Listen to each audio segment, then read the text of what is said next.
Good morning and welcome. It's another week and an opportunity to kind of share what's been going on and bring forward a continuation of something that we've discussed. Actually, I think it was about a year ago. Understanding the importance of the language that we use when we're describing God. And I do want to pray first, as we promised you within Grace Healing, we will pray first for protection over you, that you will only receive and welcome in the words that come from God and not just from us.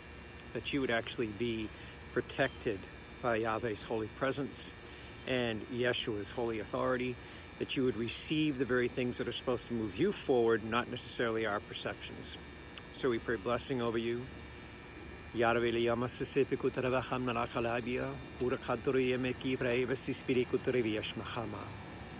God and Creator, we offer thanksgiving for your holy protection over each person who draws to this video and all people that you have formed to be your children.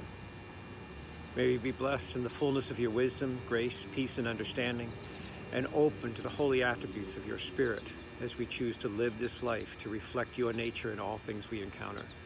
In this we praise you through your most blessed and holy name, the Yahweh Elohim, Yeshua HaMessiach, Abun Solo Odarabekha Mirekis Beyashaturu.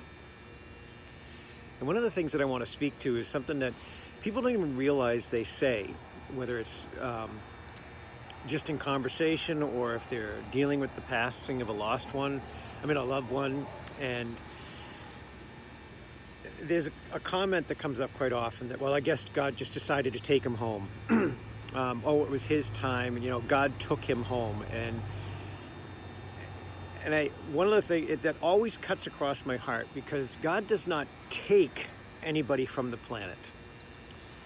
It is the spiritual process that we have embraced as humans that shortens our lifespan. It's not God that's shortened our lifespan, it's the spiritual ground that we have chosen. And the way that works is God is perfect, loving Redeemer. God receives us in our birth and new life. He does not take us from the planet. So if somebody loses, cousin Bobby or whatever, and they're saying, oh, God just took Bobby home. No, God received Bobby home. It was the spiritual process that was within Bobby that determined the shorter lifespan. So if the person lives and dwells within a spirit of grief or sadness, they may contract lung cancer or suffrages relating to the lungs, pneumonia, deep unresolved sadness. These things will form specific physical maladies within the body.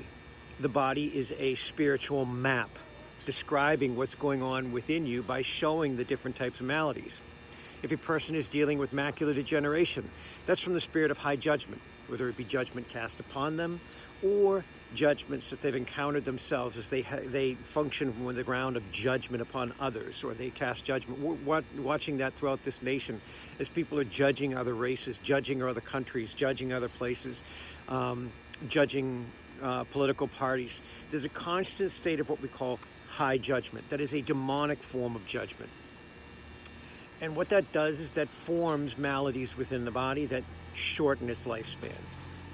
So as we come to situations where we're seeing a person that has had a shorter lifespan, or a person that has entered, and as a child they left sooner than we could imagine because they were facing and fighting cancer at 13 years old, it is not that they themselves have brought this upon them. It is that they are evidencing what's been going on generationally within the family.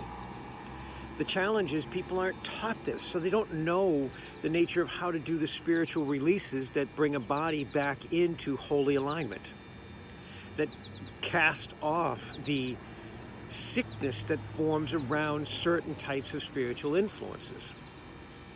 And we at Grace Healing, we have been blessed to witness many people that have been healed, many people that have been transformed. And one of the things that has always fascinated me is the process of praying over humans as it relates to praying over animals. I've prayed over many humans, and I've seen the healing available for them, and then they don't welcome it in. Yet I've prayed over animals, and they instantly receive it, jump up, run around, do whatever they want to do. because they're not thinking it through. They're not continuing to hang on to the very things that created that malady within their body. So my hope is to help people understand that this week is a time that you could choose to really measure the nature of your words, measure your perception that you formed of God. Is God some overlord just waiting to pluck us from the planet? Or is God a loving and compassionate God that has given us the power to release all spiritual captives? Those same spiritual captives that will form maladies, sickness, or disorders within our bodies, or mental disorders within our existence that force us into place that we start taking medications in that cause weakness within the liver because of the unresolved anger that's generations before. And forgive me if I go on real quick, but this is the reality of what goes on within this process of humanity, is we are dealing with a spiritual influence that is governing the nature of how this temple body manifests life.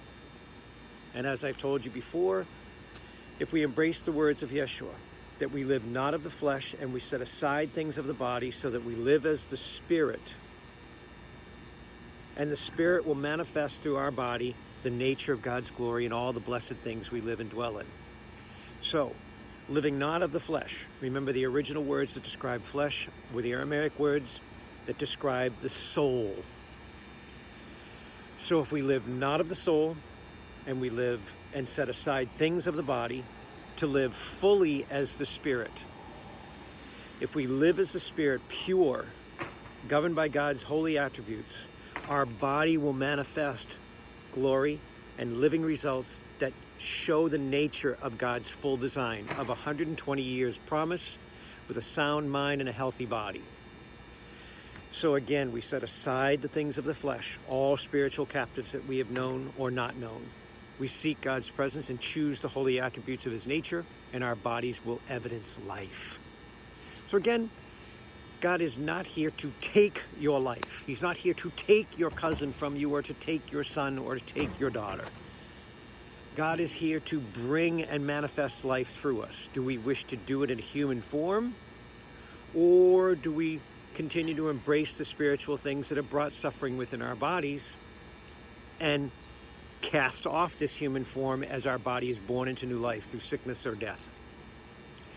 In my personal opinion, I would rather walk out the 120 years that God had promised us with a sound mind and a healthy body, and then when my mission before God and my mission in the heavenlies here is done, lay down, go to sleep, and return into God's embrace. That's what I believe is available for us if we are willing to relinquish the spiritual things that could shorten that gift. So I hope this stimulates you for this week to come, and I hope you find opportunity to pray each day and meditate upon God's presence so that you might find the spiritual captives that you have embraced that have brought upon you anything that may shorten your life. Because I know that God is not here to take your life from you, but God is willing to receive you if the spiritual process limits the lifespan that you hold upon this earth. We love you. We pray for you each week and continue to raise you up each day within the book of blessings. And just know that this is an instrument that we are praying over each and every day, that every time a person presents a need, we sit in prayer over it, find the blessed result for the prayer, then record that result within the book of blessings, pray over that, and extend you each and every day through the love of God's presence and the holy name that is Yahweh Elohim, through YahShua manifested, and the life-giving breath, Habun, that resides within you. Have an amazing week. We love you and look forward to hearing from you. Take care and be blessed.